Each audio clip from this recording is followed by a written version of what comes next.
본문을 듣기에 앞서 잠시 주피 소리에 맞춰 입정 시간을 갖도록 하겠습니다.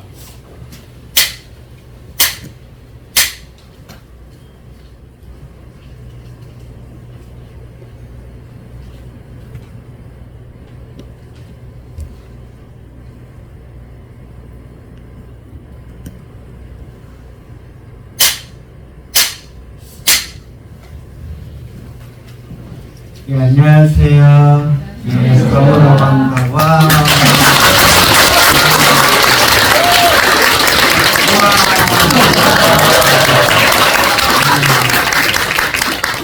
엎드려서 저희가 예, 제 본문에 제가 박수치고 했어요.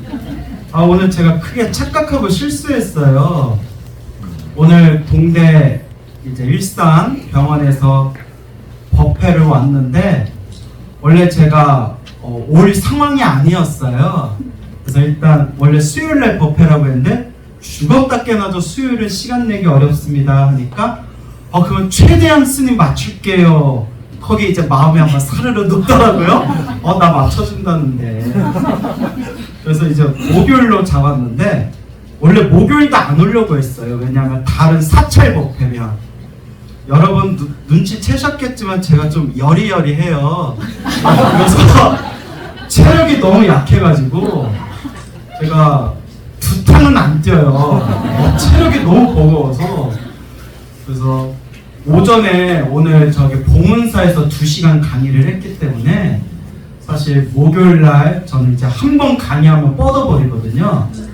근데 이제 2가지 이유 때문에 왔어요. 첫째는 법사님 목소리가 너무 좋으신 거예요. 한 번도 뵌 적이 없는데 목소리가 너무 쾌활하시고 좀 와주세요 이러시는데 안 가면 왠지 맞을 것 같고 그래서 나 싸움도 못하는데 그래서 목소리가 너무 좋으셔서 그 다음에 두 번째가 병원법당이라고 들어서 병원법당 그래서 어디 사찰 법회면 좀 양해를 구하고 쉬었을 텐데 병원에 있는 법당이라고 해서 그럼 우리 환우분들도 계실 거고 뭐 그 좋은 얘기 좀 해드리자 병원 법당이라는데 그래도 동대 일산병원 우리 불교 또 병원 법당에서 하자는데 그래서 그럼 목요일이라도 그러면 갈게요 하고 이렇게 했는데 저는 병원 법당이라고 해서 되게 규모도 작고 이렇게 사람도 적을 줄 알았어요. 근데 왔더니 막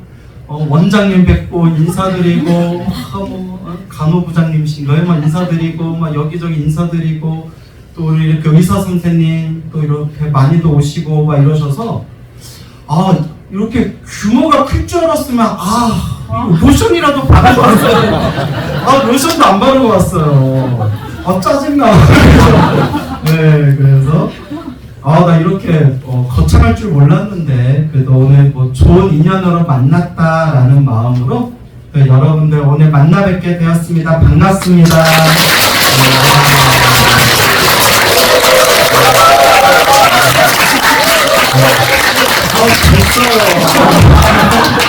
됐어요. 장난이고요. 고맙고요. 그래서 오늘 무슨 말씀 드리나 하다가 여러분 그냥 믿거나 말거나 전설의 고향 같은 여러분 전설의 고향 아세요? 네. 요새 MZ세대들은 잘 모를 텐데 우리 때 항상 밤새워서 침을 삼키며 봤던 전설의 고향이라는 프로가 있었어요.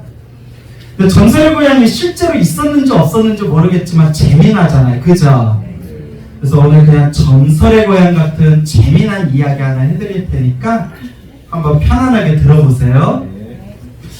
여러분 죽은 뒤에 저승 사후세계가 있을까요? 없을까요? 있을까요? 네, 이럴 때마다 제가 항상 드리는 얘기가 있어요. 봤어요? 본 적이 있나요? 네. 사실 불교의 가장 기본적인 세계관이 윤회거든요. 태어나고 죽고 태어나고 죽고 내가 지은 업보대로 다음 생 몸을 받는다. 그 부처님께서는 이 생로병사 윤회에서 벗어나기 위해서 모든 중생을 이 윤회에서 괴로움에서 구제하기 위해서 우리 부처님께서 깨달음을 얻고 널리 중생들에게 법을 설하셨다. 그래서 윤회에서의 해탈을 굉장히 불교는 중요하게 여기고, 윤회에서의 헥타를 우리가 유식한 말로 니르바나라고 하고요, 한문으로는 열반이라고 불러요. 완전한 깨달음의 세계, 윤회에서 벗어난 세계. 그래서 결국 태어나고 죽고 태어나고 죽고 자기가 지은 업보대로 우리가 이 생사윤회를 돌고 돌고 돌면서 딱 부처님께서 분명히 말씀하신 거지만, 중생은 결국 업대로 살아간다. 뭐대로 살아간다? 업대로 살아간다.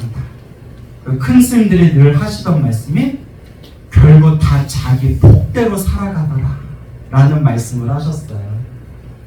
이 자리에 모이신 모든 분들 어떤 삶을 살아가고 계신지는 모르겠지만 결국 다 자기가 지은 업대로 사는 거예요. 업의 인연대로, 내가 지은 업의 인연대로. 제가 머리 깎고 스님 된 것도 제가 지은 업의 인연대로 스님이 된 거겠죠. 말이 나왔을까 망정인데 저도 제가 스님 될 줄 몰랐어요. 제가 19살에 출가했거든요. 아니 이 좋은 시대에 그래서 조금 후회되는 게 뭐냐면 좀 놀다 출가할 거야. 20대 한 후반이라도 좀 놀다 출가할 거. 뭐가 그렇게 급한지 19살에 출가했어요. 더 짜증나는 게 저 출가할 때 19살에 모든 미련을 끊고 출가할 수 있었던 이유가 제가 여자친구가 없었어요. 한번 여자친구가 막 붙들면서 자기야, 자기 없으면 난 죽어 막 이랬으면 출가 못했을 수도 있어요. 저는 또 굉장히 또 감성이 여리거든요. 정이 많은 사람이라서. 정이 많아서 사람들하고 정을 잘 안 맺어요. 너무 막 정이 많아가지고. 그런데 제 여자친구가 있었다 없었다. 갑자기 또 우울해지네요. 그랬는데 너무나 화딱지가 나고 지금 신경질이 나는 게 머리 깎고 스님 되니까 인기가 많아진 거예요. 그래서 제가 어딘지 얘기할 수 없는데 10여 년 전에 제가 모 유명한 사찰에 청년의 법회를 했을 때 나중에 알았는데 청년 여자 법우들끼리 지들끼리 뒷산가서 싸웠대요. 언니 왜 광우스한테 자꾸 꼬리쳐? 막 이러면서 그 나한테 얘기나 좀 해주지.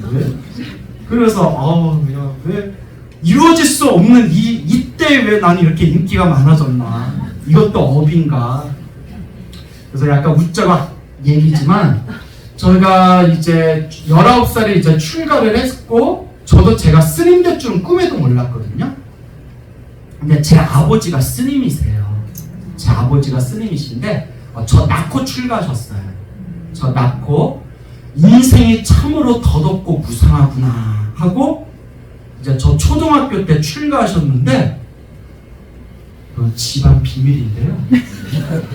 어머니가 엄청 좋아하셨어요. 아싸! 뛰었고 출가한다. 엄청 좋아하셨어요. 예, 뭐 그 두 분의 해결할 문제고요. 그래서 이제 제가 외아들이거든요. 그래서 이제 아버지가 출가하시고 제가 하나밖에 없는 아들이니까 그렇게 이제 뭐 부처님이 절대 점치지 말아라. 부처님이 경전에 보면 점치지 말아라라고 나와요. 우리 스님들이 그냥 취미 삼아서 혹은 신도들 상담하려고 명리학, 사주팔자 이런 걸 좀 공부하는 분들이 있거든요. 그래서 저희 아버지가 우리 아들 하나밖에 없는 아들이 지금 속가에서 저렇게 살고 있는데 이거 아버지도 산에서 스님 돼가지고 잘 살려나. 그래서 제 사주팔자를 많이 물어봤대요. 근데 항상 공통되게 나오는 게 있어요. 뭐냐면 제가 엄청 재복이 많대요. 재물복이. 그래서 제 재물복은 모르겠지만 식복은 많은 것 같아요. 먹는 게 떨어지질 않아요. 그래서 재물복이 많고 명예복이 많대요. 제가 이거는 맞은 것 같아요. 왜냐면 사람들한테 불자님들에게 사랑을 많이 받거든요. 그러니까 재물복도 많고 명예복도 많다. 근데 얘는 머리 깎고 중대해야 된다 이러는 거예요. 나중에 들은 얘기예요. 저도 나중에. 그래서 아니 재물복도 많고 명예복도 많다는데 왜 속가에서 살면 안 되냐 하니까 제가 하시는 말씀이 근데 한 10명한테 물어보면 10명한테 비슷한 하나님 말을 이렇게 듣는데요. 얘가 재물복도 많고 명예복도 많지만 첫째, 부모복이 없고, 둘째, 아까 여자복이 없다 그러셨죠? 저 여자복 엄청 많대요. 그런데 결혼복이 없대요. 그래서 어디 법문 가면 앉아 계신 분들 다 누굴까요? 다 목사님들이잖아요. 그래서 그냥 거기까지만 얘기할게요. 자, 그래서 부모복이 없고, 형제복이 없고, 마누라복이 없고, 자식복이 없대요. 그 부모복 없잖아요. 아버지 어머니 이혼하시고, 아버지 머리 깎고 출가하시고, 형제복 없잖아요. 저 외아들이고. 그리고 마누라복이 있는지 없는지는 모르겠지만 출가하는 그날까지 여자친구 없었던 거 보면 또 갑자기 우울해지네요. 자, 그리고 마지막에 자식은 제가 안 나와봐서 모르겠지만 이미 뭐 머리 깎고 스님 됐으니까 자식복 없고, 그러니까 주변에 가족복이나 이런 건 없지만 혼자 스스로 명예복이 많고 재복이 많으니까 스님이 되면 큰 스님 소리 듣겠다 이러더라고요. 그래서 저희 아버지가 저를 그렇게 세뇌시켰어요. 너는 출가해야 된다. 너는 출가해야 된다. 그럼 나는 하기 싫은데, 빡빡 깎기 싫은데 하는데 결국 이게 인연법인 것 같아요. 이제 제가 19살에 해인사에 들어가서 해인사에서 행자 생활을 마치고, 그리고 이제 행자교육원에서 교육을 수료하고 삼위승이라는 이름으로 머리 깎고 장사 믿고 많이, 이제 비구가 되면 가사라고 부르고요. 삼위승 때 만이라고 부르거든요. 어쨌거나 스님의 모습으로 딱 삭발하고 처음으로 찾아간 게 누구한테 찾아갔을까요? 아버지한테 찾아갔잖아요. 그래서 아버지한테 저 광우 왔습니다. 스님이 돼서 왔습니다 했는데 아버지가 놀라셨대요. 그래서 나중에 하신 말씀이, 당신이 머리 깎고 출가해서 빨리 당신은 막 도인이 되고 싶다는 욕심에 텐트 하나 짊어지고 쌀하고 된장 가지고 산속에 들어가서 산에서 100일 기도를 하셨대. 100일 산기도를 하셨는데 그때 막 별의별 현상들이 다 일어나더래요. 그러니까 여러분, 산기도하는 거는 반드시 좋은 스승 밑에서 기도해야 돼요. 특히 막 이상한 현상들이 일어나는데 거기에 막 이렇게 넘어가거나 그러면 또 묘한 일들이 생기거든요. 그러다 100일 기도를 한참 하고 있을 때 눈앞에 생생한 영화 같은 환상이 펼쳐졌대요. 꿈을 꾼 게 아니라 저희 아버지 스님은 신묘장구 다란이를 열심히 기도하셨거든요. 신묘장구 다란이를 한참 열심히 기도하실 때 눈앞에 영화 같은 환상이 쫙 펼쳐지면서 엄청나게 덩치가 큰 노스님이 딱 앉아있더래요. 노스님이 눈앞에 영화가 펼쳐지는데, 그리고 그 노스님 밑에서 웬 동자승이 그 노스님 무릎 위에서 막 놀고 있더래요. 그때 저희 아버지 스님이, 저희 스님이 그 영화 같은 생생한 환상을 보면서, 아니 저 동자승을 어디서 많이 봤는데, 동자승을 어디서 많이 봤는데 라는 생각이 들다가 그 환상이 사르르 사라지더래요. 여러분 눈치채셨죠? 그 동자승이 바로 누구였다? 제가 머리 깎고 승복 입고 아버지 인사드리러 딱 왔을 때 깜짝 놀라셨대요. 광우야, 내가 오래전에 내가 산기도를 한 적이 있었는데 산에서 기도했을 때 노스님 옆에서 놀고 있는 동자승의 얼굴을 봤는데 그게 바로 네 얼굴이었다. 그러면서 하신 말씀이, 너는 준델로그 타고난 사람이다. 이렇게 얘기를 하셔서, 아우 고마워요 아버지. 뭐라고 하겠어. 이제 와서 물려요? 그리고 지금은 무르지도 못해요. 너무 유명해져서. 그래서 이제 한 몇 년 지나고 나서 부처님 가르침이 너무 좋은 거예요. 공부해보니까 세상에 이렇게 부처님 가르침이 이보다 좋은 게 없는 거예요. 마치 물 만난 물고기처럼. 그래서 아버지께, 아버지 제 드릴 말씀이 있습니다. 한 10여 년 지난 뒤에, 제가 출가하고 나서 10여 년 지난 뒤에 아버지가 저를 낳아주신 거는 하나도 고맙지가 않습니다. 그거 움찔하시더라고요. 이 새끼가 막 이런 거리지. 근데 아버지 스님, 저를 출가시켜 주셔서 감사합니다 했더니 나중에 이렇게 뒷방 가셔서 우셨대요. 왜냐하면 젊은 애 머리 깎고 출가시켰다고 가족들한테 욕을 많이 드셨대요. 그러면서 아유, 내가 바깥에서 잘 먹고 잘 살 애를 내가 억지로 출가시킨 건 아닌가라고 마음에 그런 좀 한스러운 게 있었는데, 제가 저 출가시켜 주셔서 감사합니다 말씀을 들으니까 너무 감동받으셔서 그렇게 이제 눈물을 막 흘리셨다 하더라고요. 그러니까 제가 머리 깎고 출가한 것도 제가 기도하고 참선하고 수행하면서 저 자신을 보면 전 전생에도 중이었던 것 같아요. 전생에도 스님이었던 것 같아요. 그게 딱 와요. 그리고 또 우울해져요. 전생에도 결혼 못하았구나. 이러면서 이제 웃자간 얘기지만, 자, 그래서 우리가 살아가는 이 모든 모습에 다 누가 지은 업의 인연이다? 다 내가 지은 업의 인연. 지금 여러분 살고 있는 모습도 좋은 일도 나쁜 일도 다 내가 지은 업의 인연이다. 그래서 부처님이 말씀하셨습니다. 누가 닦아야 된다?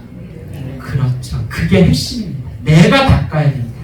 결국 내가 닦아야 한다라고 말씀하셨습니다.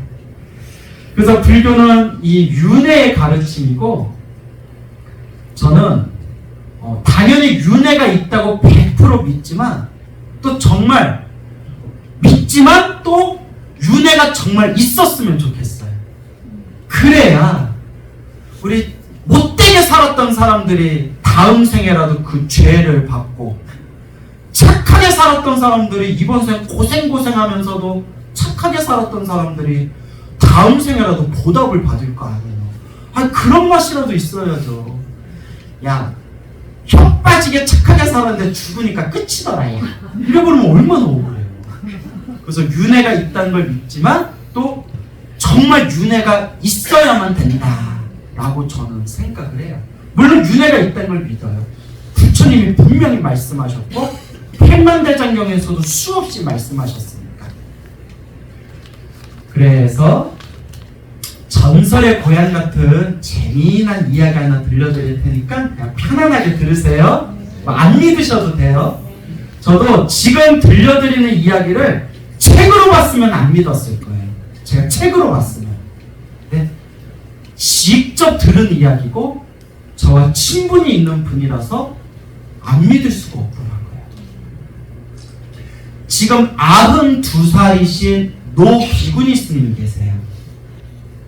이 비구니 스님께서 몇 년 전에 저를 직접 찾아오셨어요. 80 후반이죠. 그때는. 지금 92살이시니까 신도들 몇 분하고 일부러 저를 이렇게 찾아오셨어요.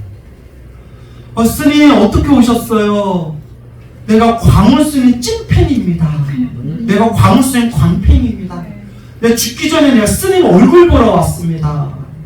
스님 영광입니다. 저보다 한참 선배시잖아요. 어른이신데 이렇게 와주셔서 그냥 전화하셨으면 제가 갔을 텐데요. 바쁜데 뭘 와요. 내가 오면 됐지. 이러면서. 그래서 이제 차마시고 이런저런 얘기를 하면서 놀라운 얘기를 해주시는 거예요. 자, 이제 개봉 박두예요.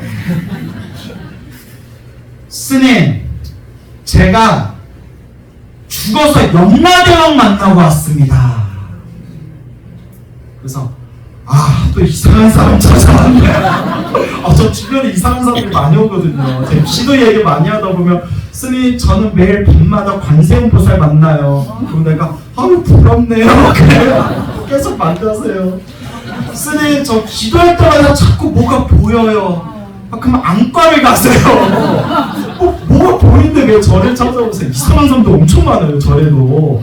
이 얘기를 했더니 저희 친한 목사님이 그래도 불교는 점잖기라도 하지 우리 교회는 목사 멱살 잡고 내가 예수다 이런 사람들이 많이 온다고. 그 종교에서 좀 이상한 점이 많은데, 스님 제가 죽어서 염라대왕 만나고 왔습니다 하는 순간 또 왜 이러 분위기 좋은데 또 왜 이러시나 했는데 이상한 소리 하시는 분들 공통점이 있어요. 신기라고 하죠. 눈빛이 이상하세요. 그게 있어요. 우리 스님들은 아실 거예요. 기도하고 연구를 하신 분들은 아실 거예요. 근데 그 비구니, 노 비구니 쓰면 얼굴이 동글동글하고 얼굴이 뽀얘요. 그래서 내가 화장품 뭐 쓰세요? 아니 여든 후반데 얼굴이 뽀여서. 그리고 눈빛이 너무 맑으세요. 이분은 지금 헛소리 하는 거 아니다. 내가 딱 믿음이 가더라고요. 내가 그래 한번 드러나보자. 스님, 영마령 만나보셨다는 게 얘기가 무슨 얘기세요? 이렇게 해주시는 이야기가, 당신이 이제 10대 중후반에 16, 17살에 자꾸 배가 불러오더래요. 배가 이렇게 처녀가 배가 불러오는데, 지금 같으면 딱 동대 일산병원 와서 CT라도 찍어보면 되잖아요. 그 당시에 뭐 병원이 어디 있어요. 자꾸 이제 배가 불러오니까 동네 사람들이 수근수근 되는 거예요. 이름이 정인자였대요. 정인자.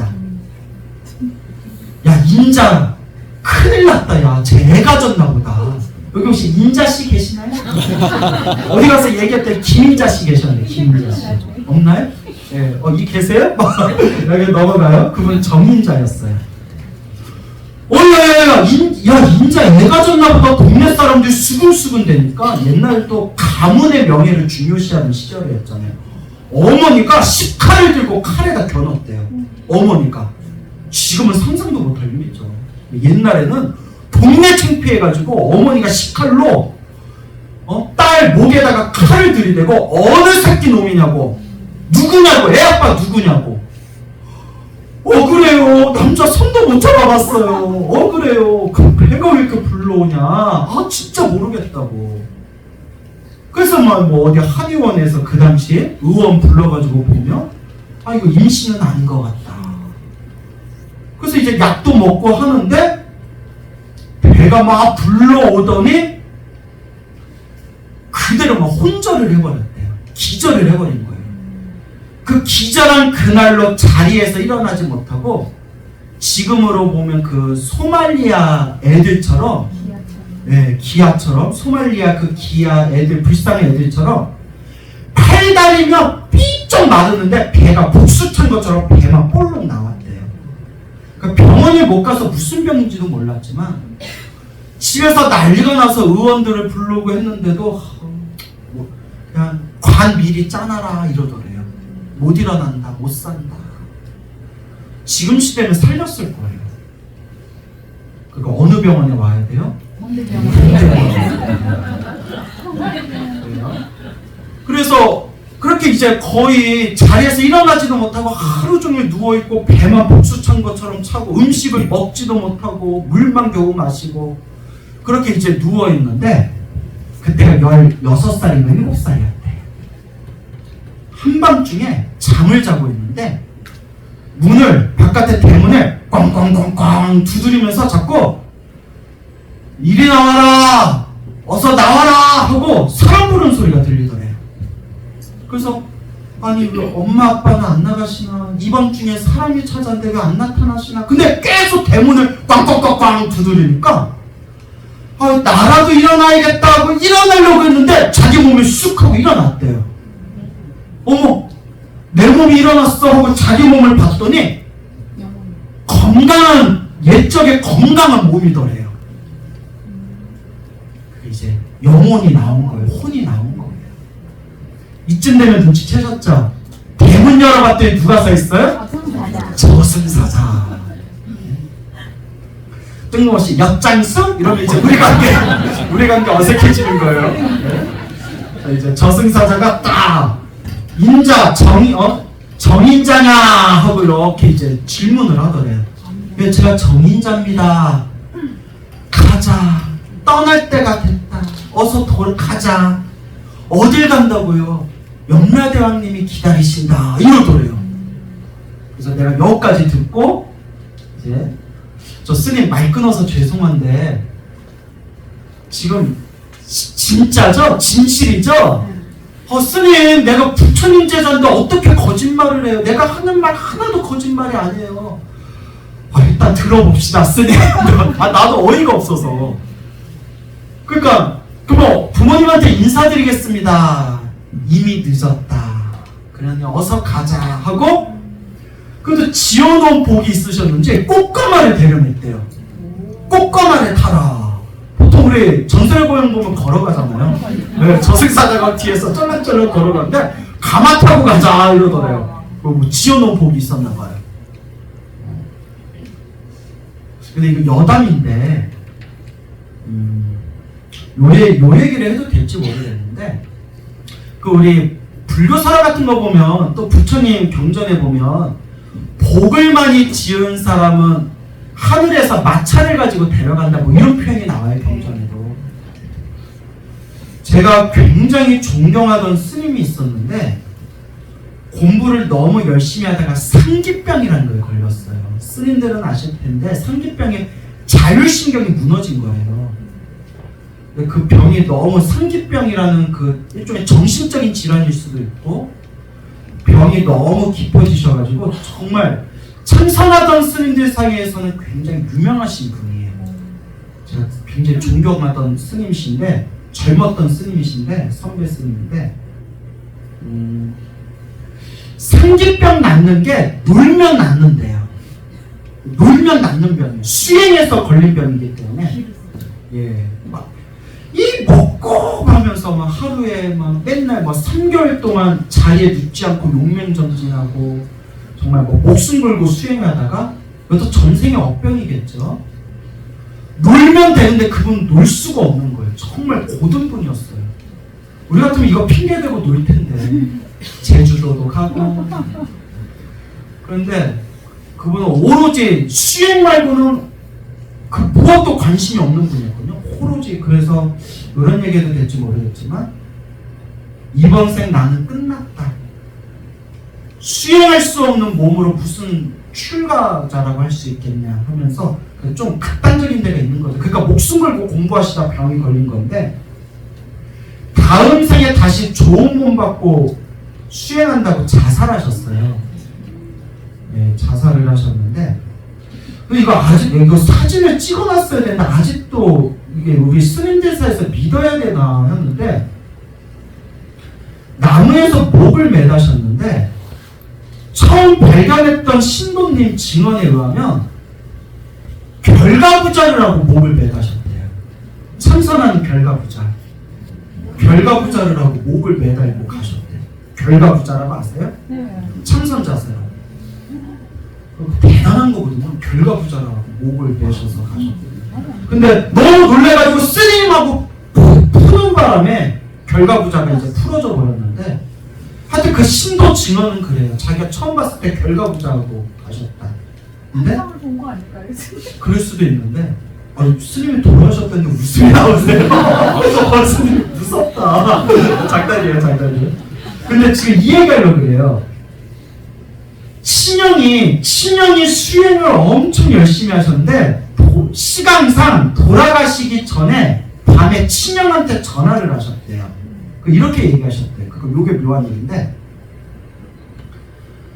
남쪽에서 나 데리려고, 물론 뭐 환각일 수도 있어요. 근데 남쪽에서 나 데리러 오려고 차까지 보내줬어. 나 이제 그 차 타고 가야 돼, 형님. 그러니까 나 이제 가야 되니까 나 마지막 작별 인사하는 거야. 남쪽에서 자기 데리러 오려고 차까지 보내줬어. 세단을 보내줬어. 스님! 동생이지만 스님이니까. 왜 이상한 얘기를 해? 스님!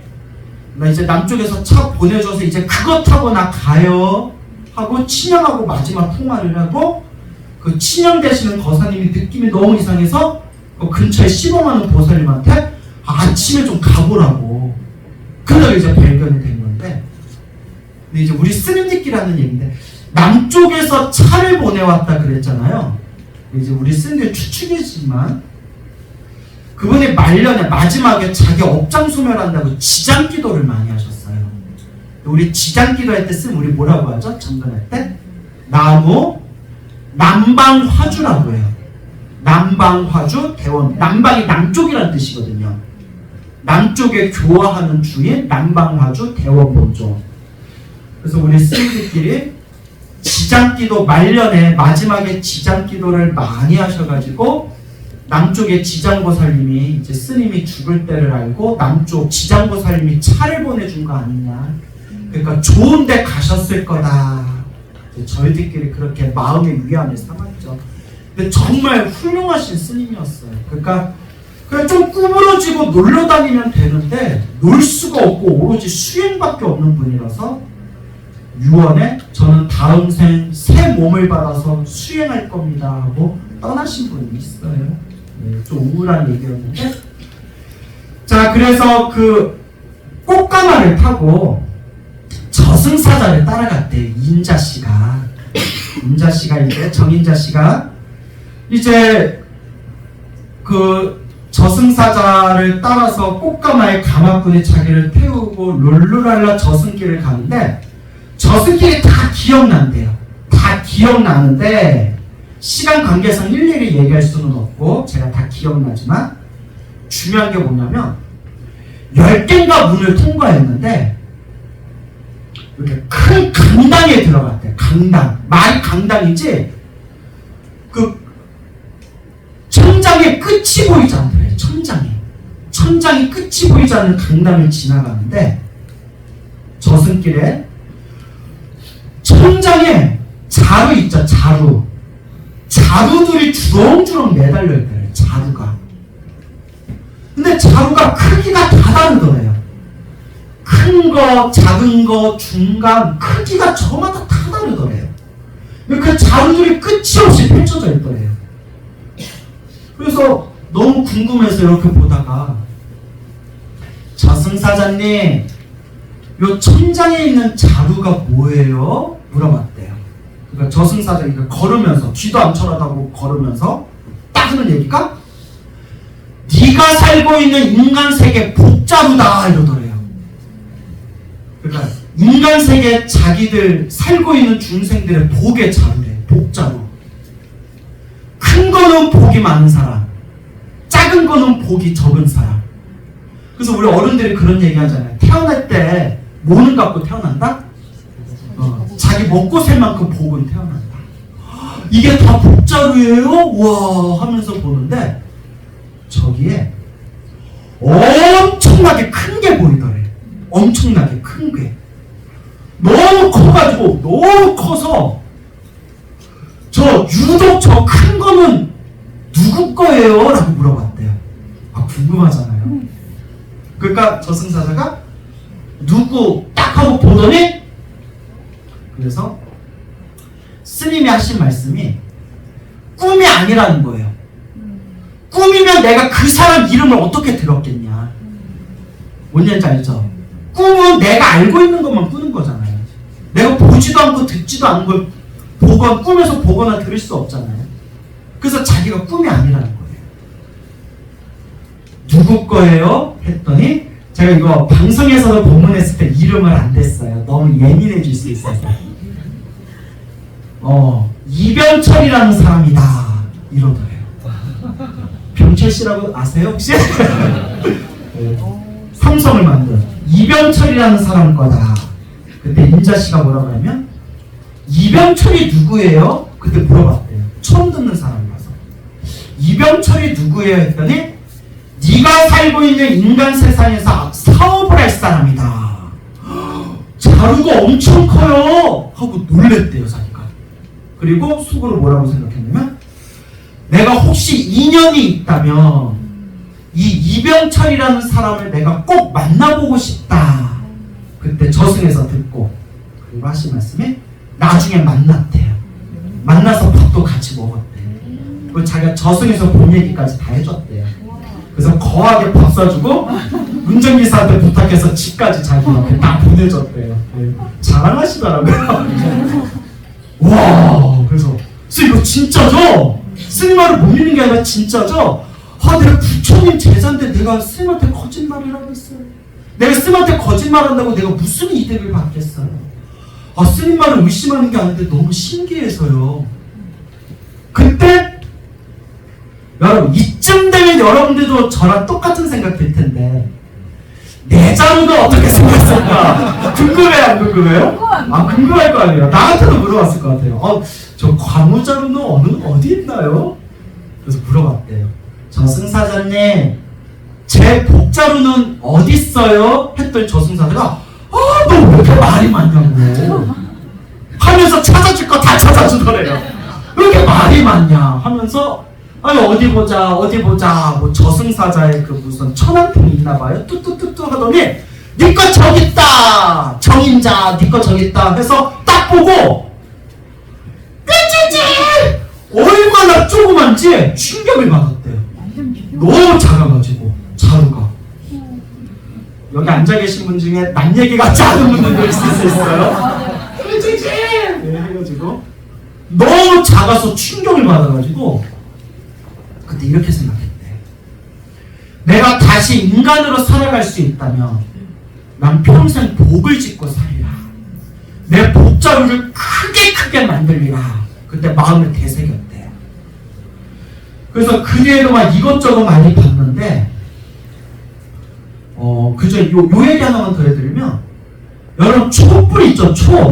또 이제 한 방을 큰 관문을 또 지나가는데 어떤 초는 반짝반짝 아주 새 거에 아주 환한 그런 빛이 나오는 초가 있고 어떤 거는 작은 거, 어떤 거는 우리 초 오래 키우면 막 무너진 거 있잖아요. 온갖 모양의 기괴한 색깔과 여러 가지 형태의 수많은 촛불들이 있더래요. 초가. 저승사자님 이건 뭐예요? 했더니 사람들이 죽은 뒤에 살고 있는 모습들이다.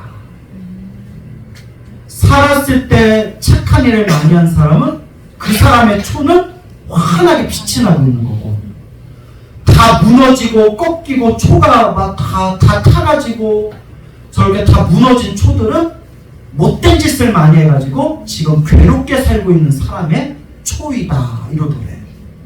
근데 그걸 직접 다 보셨대요. 그리고 드디어 10개인가 문을 통과해서 염라대왕을 만났어요. 그대로 진짜 염라대왕 얼굴 봤어요? 스님 얼굴 지금도 그 눈썹까지 다 기억납니다 이러는 거예요. 이쯤 되니까 내가 더 이상 토를 못 달겠다고. 다 기억난다는데. 그래서 염라대왕이 저 높은 곳에 딱 앉아있는데 덩치가 엄청 큰데 자기는 딱 중간밖에 못 올라간대요. 죽은 영가는 딱 중간까지만 올라가고 이렇게 멀리서 염라대왕의 모습을 이렇게 보는데 너무 덩치가 커서 멀리 떨어져 있는데도 생생하게 보이더래요. 염라대왕이 딱 탁자에 앉아서 이렇게 책장을 넘기더니 고함을 꽥 지르더래요. 이름이 뭐라고 했어요? 남인자를 데려오라고 했더니 정인자를 데려왔냐 이러더래요. 나 진짜 그랬대요. 여러분 제가 미리 서두에 말씀드렸어요. 믿거나 말거나. 저도 책으로 보면 믿었다 안 믿었다. 저도 책으로 봐서 안 믿었는데 스님이 직접 얘기해 주신 거예요. 또랑또랑한 눈빛으로. 그러니까 뭐 이거 믿고 안 믿고의 문제가 아니에요. 근데 일단 재밌잖아요. 재밌잖아요. 남인자를 데려오라고 했더니 정인자를 데려왔냐고 고함을 꿰찌르는 거예요. 그때 전 느꼈죠. 우리 전설의 고향이나 제가 불교사라 보면 사람 잘못 데려가는 내용들이 많이 나오거든요. 예를 들어 여러분 지장성준이라고 해서 지장보살 우리 지장전에 가면 옆에 두 분을 모시는데 판관 포청청 같은 옷을 입은 분이 무덕귀환이에요. 그 옆에 있는 젊은 스님이 도명존자인데 도명존자도 저승사자가 잘못 데려가가지고 염라대왕이 온 김에 저승 구경 좀 하고 가겠습니다 해서 수나라 시대 때 중국 수나라 시대 때 저승 구경하다가 지장보살님이 친견하고 나서 다시 인간 세계에 돌아와서 사람들한테 지옥도와 지옥 이야기와 그 다음에 이 지장보살 실제로 만나고 온 이야기를 사람들에게 널리 설법을 해가지고 우리가 이분은 지장보살님의 화신이시다 해가지고 지장보살 옆에 젊은 스님 도명존자를 모시거든요. 이게 불교설화나 전설의 고향 옛날 민담에 보면 저승사자가 잘못 데려가는 사례가 엄청 많아요. 그때 제가 느꼈죠. 아, 저승 시스템도 개판이구나. 훨씬 들어왔어. 아우, 너무나도 미안합니다. 야, 저 시스템 개판이구나. 그래서 제가 하는 얘기가, 이왕 스티브 잡스도 저승 간 김에 거기도 좀 전산화를 했으면 좋겠다.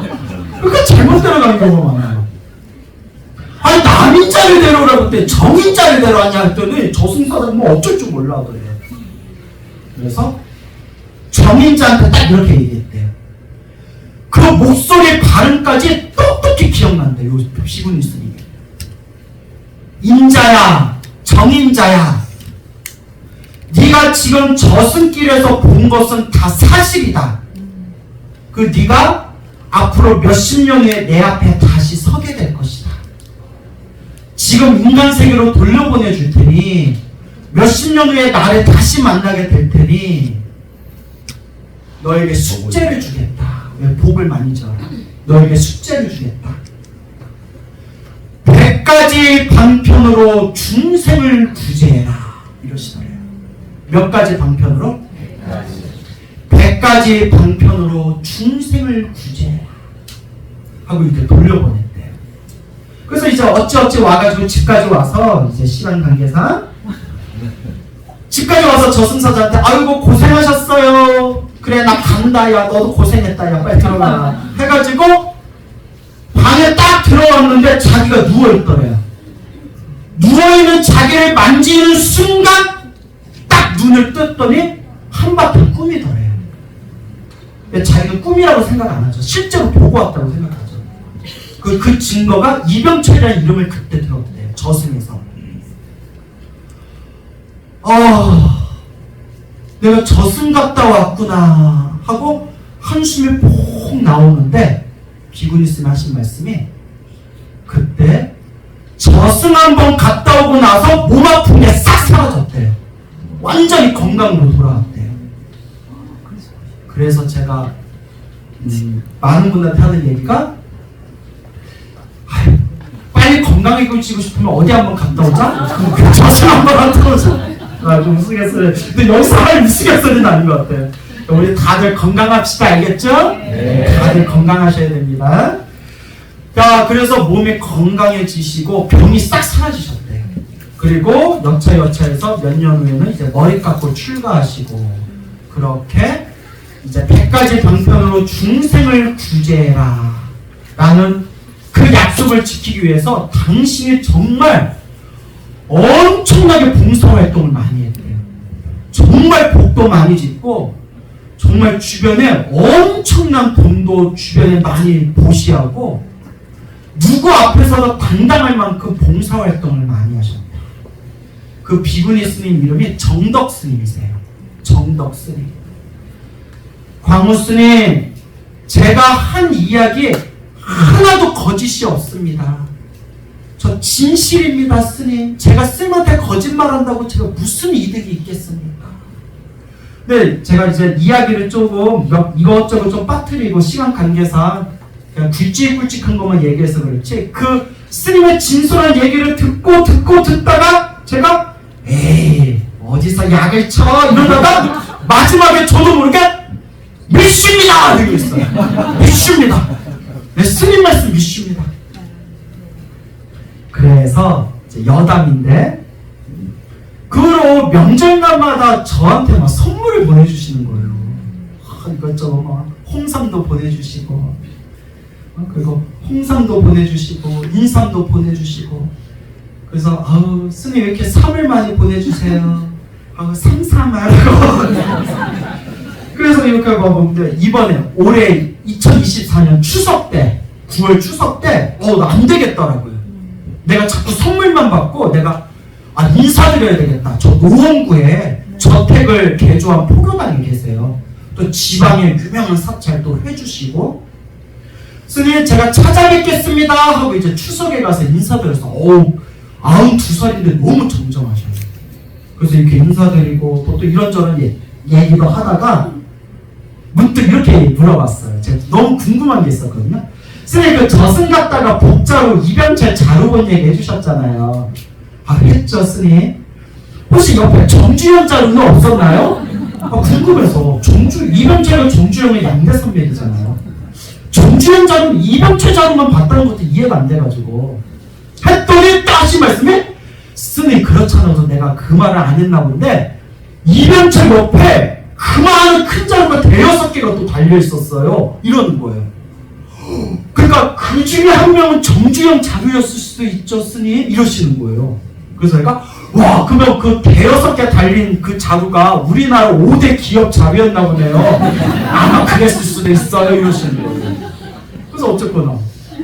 그래서 스님, 그럼 왜 이병철 것만 물어봤어요? 했더니 이게 중요해요. 근데 이 얘기 안 믿어도 돼요. 제가 오늘 한 얘기 그냥 전설의 고향 한 편 들었다고 생각하세요? 너무 신기해서 그분 말씀을 정말 진실. 얼굴도 너무 맑으세요. 막 신기 있고 막 이상하게 막 눈동자가 왔다 갔다 하는 그러면 내가 진작에 끊어버렸죠. 얼굴도 뽀얗시고 눈도 아주 맑으세요. 기도도 많이 하신 분이고. 그 이병철 그 자료가 눈에 확 띄었습니다. 그 자료가 눈에 확 띄었다는 거예요. 그래서 이게 오늘의 주제일 수도 있는데 왜 그 자료만 눈에 확 띄었어요? 그러니까 그게 스님이 17살 때 본 거니까 삼성이라는 회사가 없었을 때 본 거예요. 왜 그 자루가 눈에 확 띄었어요? 그 자루에 별 3개가 찍혀 있었습니다.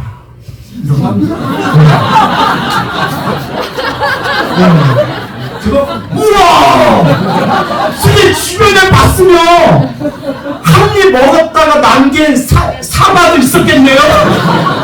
애플. 그럴 수도 있습니다, 스님. 너무나 확신에 차서. 별 3개가 찍혀 있어가지고 그거 물어봤던 겁니다. 스님 말이 사실이라면 이미 삼성이라는 회사가 이 대한민국에 만들어지고 삼성이라는 회사를 만들 업을 가지고 이미 태어났다는 거예요. 그렇죠. 그래서 정말 중생은 업대로 사는 건가 보다라는 생각이 들더라고요. 믿습니까, 여러분? 안 믿으셔도 돼요. 근데 저는 정말 염라대왕과 저승이 있었으면 좋겠어요. 저는 믿지만. 왜냐?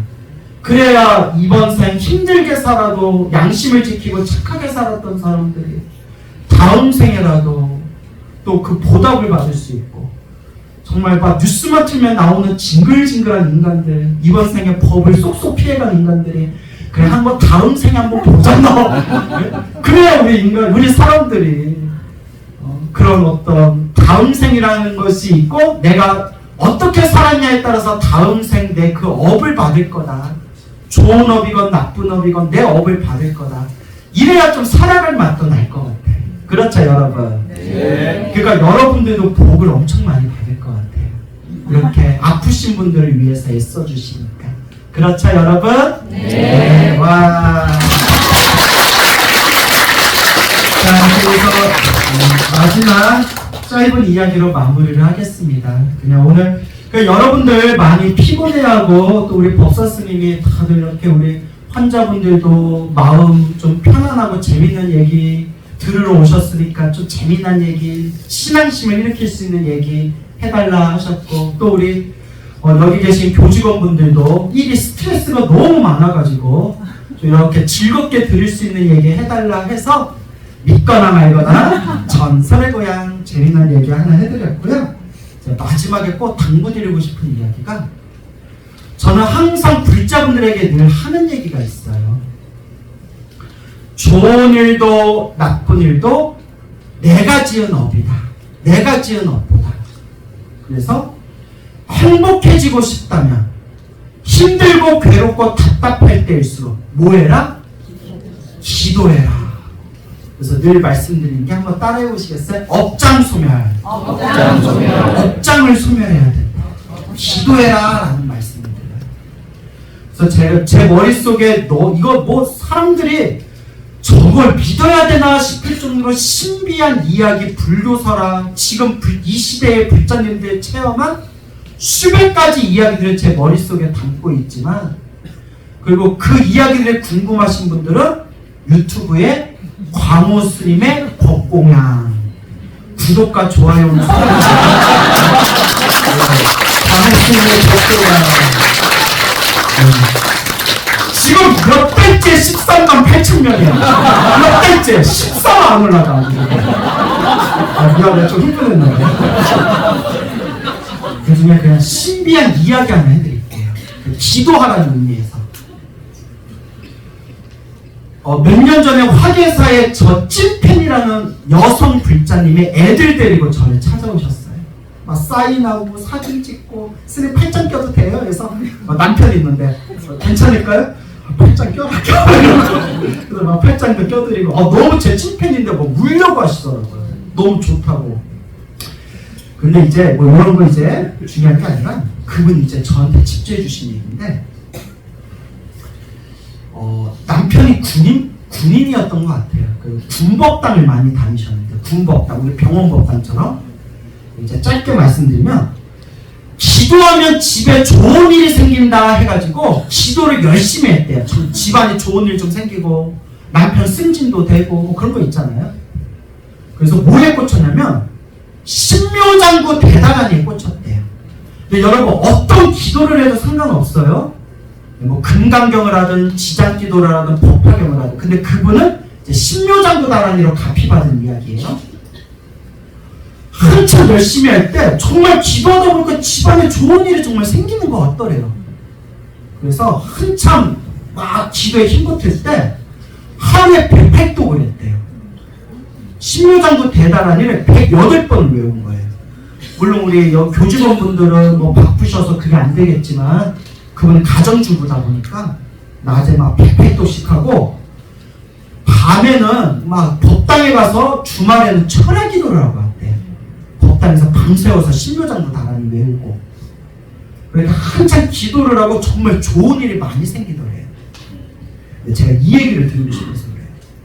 이 얘기도 제가 책으로 봤으면 안 믿었을 수도 있어요. 여러분들도 믿으라고 강요를 안 할게요.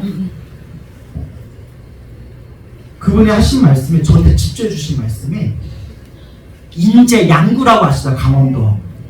거기에 약속이 있어서 낮에 한참 차를 운전하고 있었대. 자가용을 타고 막 운전을 하고 있었는데 양구에 가시면 알겠지만 평일날 도로에 차가 없어요. 차가 없는데 자기는 운전할 때마다 신묘장구 다란이를 크게 틀어놓고 그걸 귀로 듣고 입으로 따라 부르면서 운전을 하는 습관이 있대요. 그렇게 막 운전을 하는데 양구인가 인제인가 하여튼 거기죠.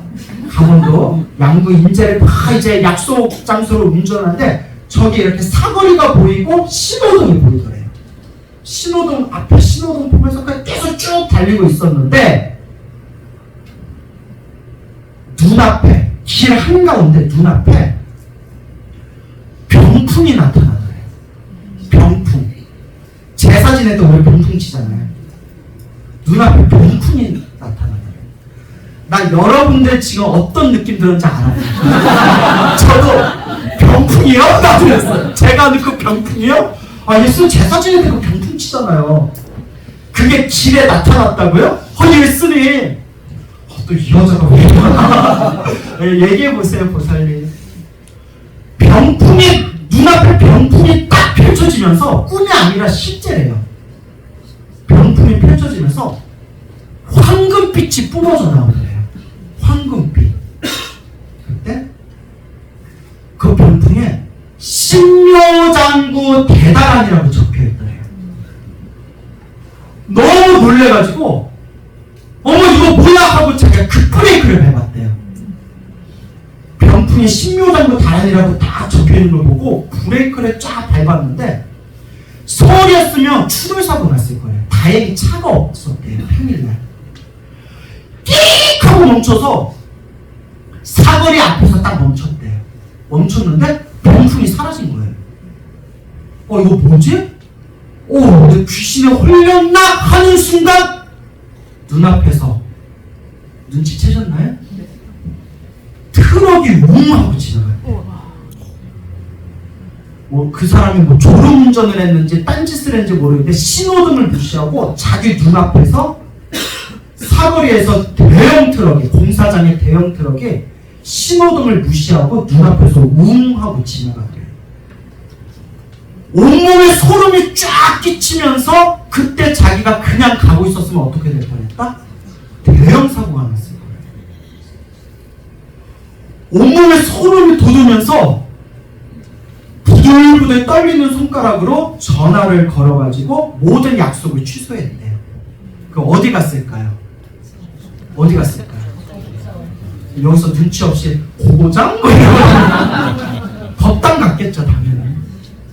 법당에 들어와서 부처님께 삼배 올리는 순간 그 자리에서 대성통곡을 했대요. 살려주셔서 감사하다. 저한테 집중해 주신 얘기예요.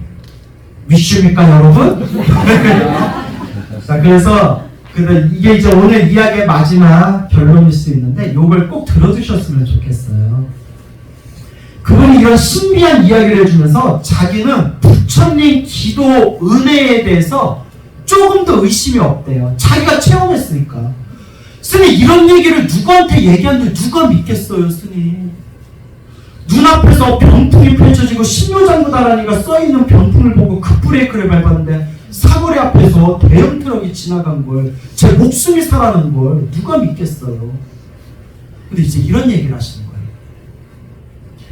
집안에 엄청난 큰 우환이 생겼는데, 근심거리가 생겼는데 아무리 기도하고 노력해도 풀리지가 않는데요. 그래서 제가 늘 하는 얘기 있잖아요. 아무리 기도해도 잘 안 되는 게 있다. 여러분, 기도해서 모든 일이 술술 풀리면, 아니 막말로 저 기도해가지고 기적 같은 가피로 병원에서 포기한 병이 나으신 불자님도 실제로 만나봤지만, 기도했다고 병이 다 나으면 동대 일산병원 사라져요. 그잖아요. 그래서 저 방송에서 항상 아프면 무조건 병원 가라 하거든요. 기도한다고 어떻게 병이 다 나요. 물론 기적 같은 걸 저는 목격을 했지만 다 그런 건 아니잖아요. 스님, 제가 이렇게 기도를 열심히 하는데 그 우환이 왜 안 사라지는 걸까요? 그래서 말씀드렸죠. 보살님이 제 방송을 많이 보셨다니까 제가 무슨 말 하려는지 아실 겁니다. 부처님이 분명히 말씀하셨습니다. 자, 이게 핵심이에요. 좋은 일도 나쁜 일도 내가 지은 업보다.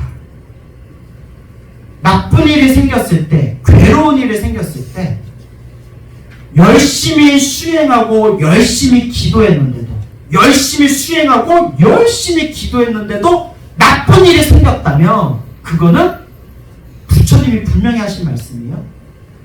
크게 받을 업보를 어떻게 받는 거다? 작게 받는 거다.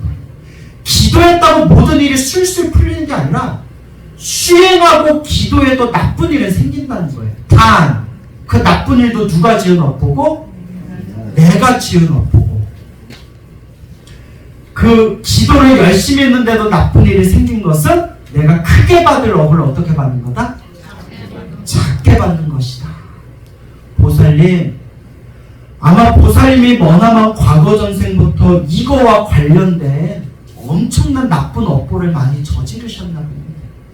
그나마 이번 생 열심히 기도하고 수행하셔서 지금 크게 받을 걸 작게 받고 있는 업장이 소멸하는 과정일 겁니다 했더니 막 우시더라고요. 눈물을 펑펑 쏟으시면서, 스님 법문 듣고 다 아는 이야기인데도 너무 제가 속상해서 스님한테 또 물어본 겁니다. 스님, 저도 다 아는 이야기인데 스님 말씀 믿고 내가 크게 받을 업보를 작게 받고 있구나, 믿음을 가지고 더 열심히 기도하겠습니다 라고 했던 그 불자님이 계십니다. 제가 뭐 얘기하려는지 알겠죠? 왜냐하면 오늘 이 이야기 듣고 나도 오늘부터 기도해야지 하고 기도 열심히 하셨는데 며칠 후에 야, 기도 백날 해도 오늘도 똥발 맞다 야 나 이러면서, 야, 기도해도 아무 영업 없어, 야, 기도하지 마. 사람이 이렇게 흔들릴 수가 있거든요. 그럴 때 꼭 마음의 중심을, 내가 이렇게 기도했는데 지금 나쁜 일이 생기는 거, 내가 크게 받을 업보를 어떻게 받는 거다?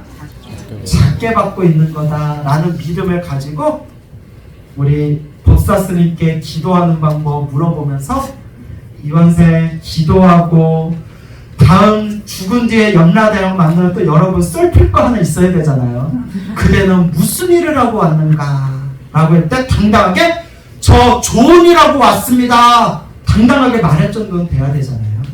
그러니까 이번 생 복을 짓고 착한 업을 지으면서 마음을 잘 닦으시기 바랍니다. 선물하세요.